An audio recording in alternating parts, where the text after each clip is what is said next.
हाय hello नमस्ते welcome to my vlog हसते हसते. तर आज आम्ही सर्वजण निघालो आहोत सोनारीला. सोनारीमध्ये जागृत कालभैरवनाथाचे मंदिर आहे. वातावरण खूपच सुंदर होतं, त्यामुळे छान अशी आम्हाला भूक लागली, म्हणून आम्ही एका ठिकाणी नाश्ता करण्यासाठी थांबलो. प्रत्येकाने आपापला आवडता नाश्ता केला. त्यानंतर मंदिरात निघालो. मंदिराच्या एरियामध्ये खूप सुंदर अशा मूर्त्या होत्या.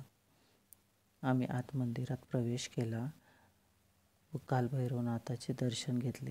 ही आहे कालभैरवनाथाची मूर्ती. मंदिराच्या एरियामध्ये एक छोटंसं शेळीचं पिल्लू होतं, त्याच्याबरोबर ही दोघे खेळत बसली होती. मंदिराच्या एरियामध्ये खूप सारी तुम्हाला माकडेसुद्धा पाहायला मिळतील. रथ मंदिराच्या बाहेर आहे, कारण की रथाचे काम चालू आहे. नंतर आम्ही घरी जाण्यासाठी निघालो. मस्तपैकी पिठलं भाकरी असं जेवण केलं आणि घरी निघालो.